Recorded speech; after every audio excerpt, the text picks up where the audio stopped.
Hello, this is John Lash, and you're listening to Future Primitive.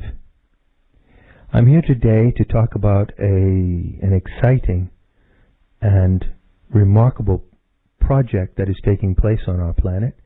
Some of you may have heard of it. It concerns the pilgrimage of the 13 Indigenous grandmothers. And this is quite an event taking place in the year 2006, but connecting humanity today with very, very ancient roots, in fact, timeless roots, leading us back to our origins and hopefully showing us something about what it means to be human. Now, on Future Primitive, we hope to be featuring some special interviews with the 13 Indigenous grandmothers, and we're able to do this because Joanna Harcourt-Smith, who is the main correspondent and creator of this site, one of the creators, has been closely connected with this event now for going on 2 years. And recently she was able to go to Mexico and participate in one of the events that the grandmothers are holding, actually on a global basis. They're doing it in various places around the world.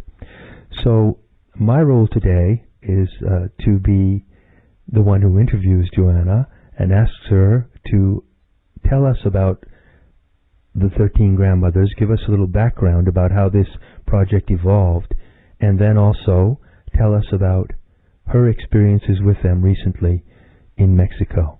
Joanna? I met the 13 international Indigenous grandmothers in Nambe in New Mexico a year ago exactly. And this is a group of women who are all grandmothers, great-grandmothers, and great-great-grandmothers who were brought together by a woman named Jo T. This woman, Jo T, had a dream, and she dreamt that she should be guided to find in the world 13 major women healers, medicine women, and medicine women who work with major medicine plants. When I speak of medicine plants, I'm speaking of the iboga of Africa. I'm speaking of the ayahuasca or daime of Brazil. I'm speaking about the plant marijuana, and I'm speaking about the magic mushrooms, or as it's called in Mexico, the Santoninos. I might have forgotten one, but for the purpose of the moment, I will go on. So this woman, Jo T, was moved by a dream to bring together these medicine women who worked with the plants. And through relations, she was able to contact women from Brazil. There were 2 women from Brazil. She was able to contact 2 Lakota sisters, an amazing woman from the Arctic Circle, a Yupik grandmother, a Mayan grandmother, an African grandmother from Gabon, a Navajo grandmother, well, I'll just go on with the chat. So anyway, 13 of these women. And 13 of these women accepted to come together, and they accepted to come together first in upstate New York at a Buddhist center that is that belongs to Robert Thurman, and they came together to decide if they wanted to come together the first time, which was 1.5 years ago, and if they had a message to give the world. At that time, they did come to an agreement, and they came to an agreement that all of them had had prophecy and dreams since they were little girls, that at some point grandmothers would come together and would come out with a message of peace, and in a certain sense would put out a supplication for the planet, would pray. Their main function is to pray. And when I say pray, their main function is to do ceremonies in which they pray, and they pray to be of assistance to the planet, to Gaia. Well, this is, it sounds to me like a most remarkable convergence. I sense that there are really deep forces of inspiration working in the lives of each of these women in the variously widespread cultures they come from. And bringing them together for this event is quite marvelous. We're very happy, Joanna, that you were able to be there already a couple of times with them, because we do intend to feature interviews with these grandmothers, with you and the grandmothers, periodically on Future Primitive for the next few months, and you're going to follow this event closely, I know. Just one more thing I would like to say is that we do share very strongly. I'm the main writer for metahistory.org, which is the sister site to Future Primitive, and one of the messages I've been developing on metahistory.org is the message of humanity's need to learn in humility and awe from the plant kingdom and from the sacred teachers of the plant world. And I emphasize in a number of my writings that the loss of that connection has been largely due to our disease, has largely contributed to our disease and our disorientation. So it's wonderful to hear that this event is coming about. Now, I understand that there was a meeting in upstate New York, and other meetings are planned. Would you tell us about the special significance of the meeting that you went to in Mexico? I want to say, yes, John, the grandmothers are meeting more or less every 6 months, and they made a promise to each other that they would meet in each one's country, and when appropriate, they would partake in each other's healing plant medicine. And so when they met in Nambe, and I met them and had the privilege of interviewing some of them, I'm not aware of what plant they were sharing in New Mexico.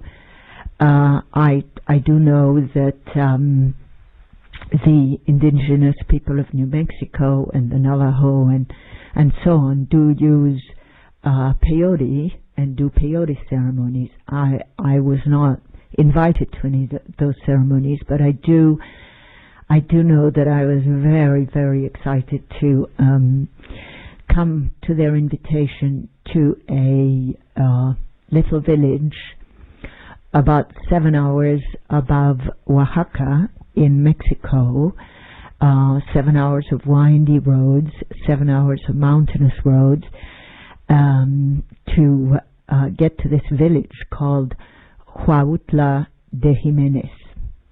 Huautla de Jimenez is the home of one of the grandmothers that I didn't speak of before. Her name is Julieta Casimiro.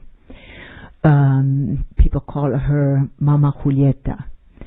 Julieta Casimiro is a very, very, very respected shaman who works with the medicine she called Santo Niños. The niños or the niñitos are mushrooms that grow on 100 kilometers radius, very specially in that area around Huautla de Jimenez. And just to brief some of our listeners on the special significance of this place, some of you may know this, others may not, but this little village in the hills of Mexico played an extremely important role in the revival of shamanism and in the message of indigenous wisdom coming into the modern world. This happened because of various convergence of various people in the early 50s, most notably a gentleman called R. Gordon Wasson, who went to Huautla with his wife and participated in the mushroom ceremony with a woman called Maria Sabina. And as a result of that fantastic event, Wasson virtually single-handedly recaptured the connection, recaptured the ancient threads of these entheogenic cults of the Americas. And amazingly, and some of you may know this, but I never tire of repeating it, that the story of Wasson's mushroom adventures, including his personal account of visions that he had with Maria Sabinas, was given in a Life magazine article in 1954, which was a front-page article on Life magazine, if you can imagine that. Life magazine used to be a mainstream magazine in the United States. In any case, 50 years on from those events, we've advanced tremendously in our understanding of the importance of the sacred plant connection. So it's very, very meaningful that the Indigenous grandmothers decided to have one of their meetings at this place, which was really where it all began, where it all re-began 50 years ago. Well, also for me, it was a very, very special experience because some of you know that I was very, very, very deeply involved with Timothy Leary in the early 70s. And Timothy Leary also traveled to Huautla in, I think it was the very early 60s, and partook of the mushroom ceremony with Maria Sabina. And there are many accounts of the fact that this quote-unquote changed his life, and I think changed a tremendous amount of things in the folkloric life of the modern generation. Quickly, I'll say that Albert Hoffman himself also went to Huautla, and he had a mushroom experience with Maria Sabina, and consequently he synthesized psilocybin for the Swiss laboratory for which he worked. So, jumping ahead here, the grandmothers arrive in Huautla. I arrived at the same time they did, and it was absolutely beautiful. The Huautla band, the music band was playing, children were singing. Mama Julieta, her daughter, and her granddaughter, that's just 2 years old, were dressed in their local costumes, and they received the grandmothers from Brazil, the United States, etc., with great emotion, and it was a very special moment.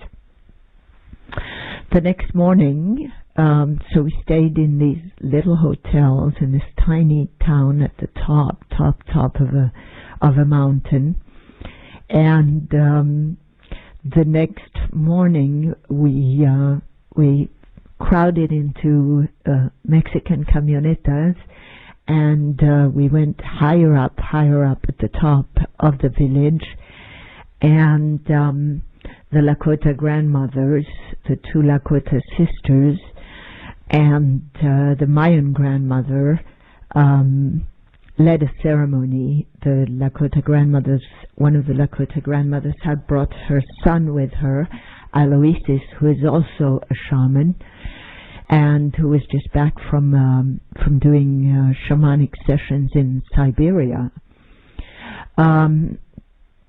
They sang to the sunrise, and it was extremely poignant, and basically their song and their prayer was directed to asking the planet what they could do for her. And it was a very, very poignant and beautiful moment. Yes, it seems to me that there are many beautiful and remarkable things about this project, and perhaps the most outstanding to me is that these grandmothers are actually doing something. They're performing a ritual, and they know from the wisdom of their tradition that the earth responds to ritual and prayer. And that's a very beautiful thing to remember. We've all been hearing for some time, quite some years now, that indigenous people around the world are very alarmed by the illness of modern civilization, and that they are going. We've been told that they're going to come forth with some prophecy or some advice or some message in order to help us correct our insanity. And I don't really know personally if that has actually happened, but now it turns out that this other event is taking place, and it seems to me that's just exactly what we've been waiting for. To cut to the chase, what was the most remarkable moment of my trip was that I got to go down into Mama Julieta's basement, which is prepared as a sanctuary for healing, and I got to share the mushroom, the Santo Niños, with 14 other people. I will be very discreet, and I will not say who those 14 other people were, those 13 other people than myself were, but what I will say is that the room was filled with very, very, very powerful women and a few men, and that each person who spent several hours in that beautiful sanctuary basement, the intention of each person who was there was to invoke the feminine, and to invoke the feminine in terms of the planet, and to place herself or himself at the service of any healing that the feminine would like to express through her. And I feel extraordinarily blessed that my life led me to that moment in time in that basement. So I'm going to tell a little bit what the ceremony was like. We were lying down. Each of us had a mat and a pillow and a nice warm blanket, and the shaman, Mama Julieta, was in the middle of us, and with her assistant. Directly diagonally across from Mama Julieta was her daughter, dressed in white, and her daughter's husband stood at all times during the ceremony. He was the masculine counterpart to the mother and daughter, and I don't know if he ingested the Santo Niños, but I do know that he held the little saints in his hands, standing in his full power during the whole ceremony. So 14 candles were lit, and the room was full of flowers.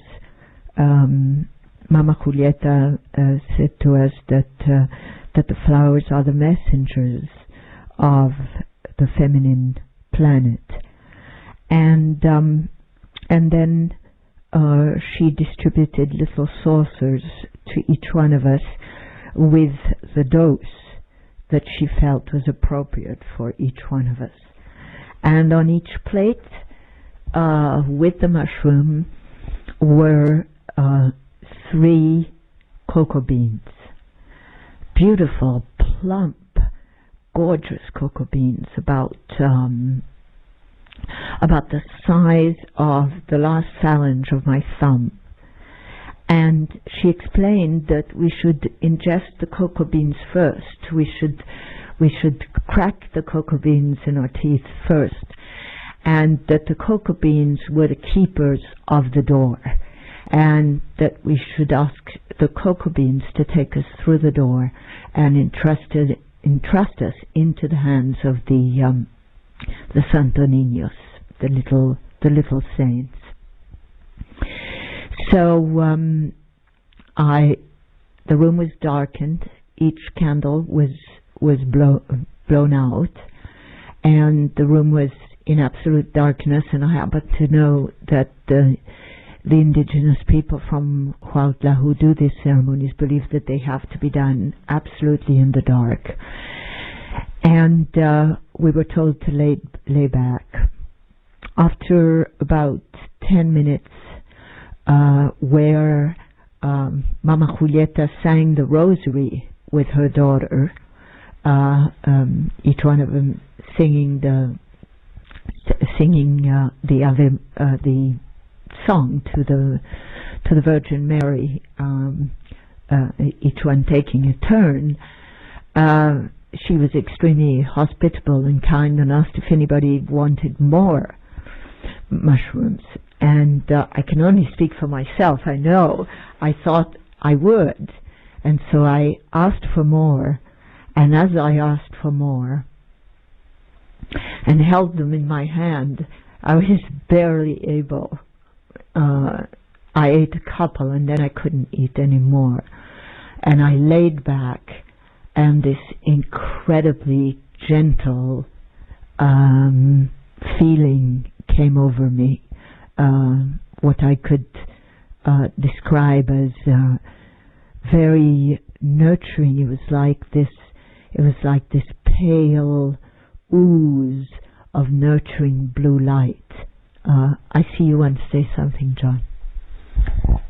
Well, I'm fascinated by the way that your description has taken me directly into this experience with you, and I understand it's something very intimate and something that we don't always talk about, and when we do talk about it, we do it with a great deal of modesty and respect and reverence, which I also sense in listening to you.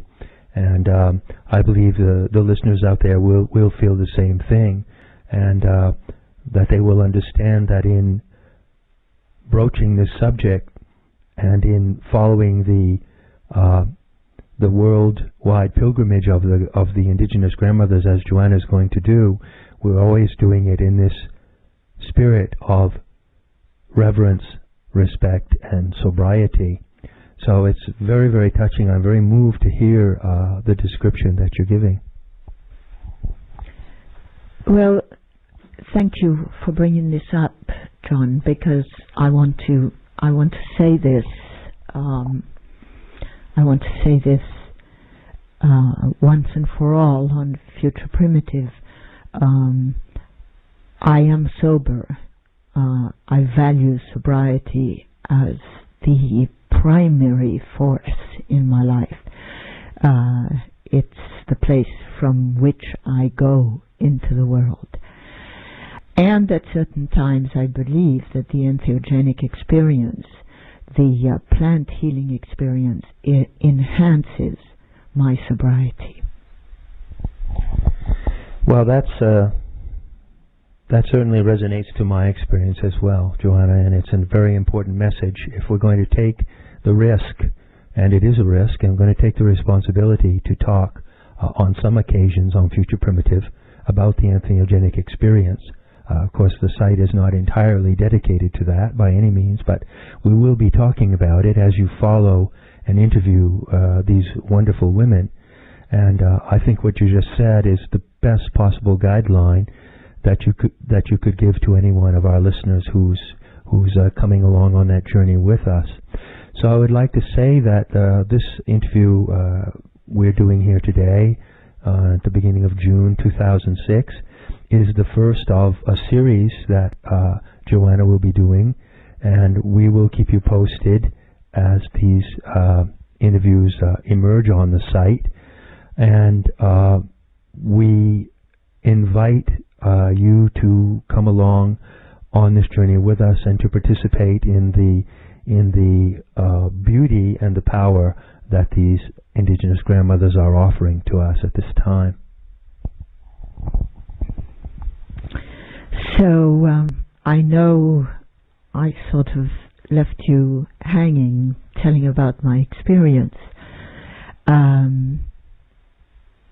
But what I want to say is that I partook in an experience that was extremely intimate and extremely profound, and an experience that belongs very much on Future Primitive, because it was an experience of creating a new way to be between humans, a new and very ancient way, but this very ancient way becomes new every time we do ceremony together, every time we create the sacred together.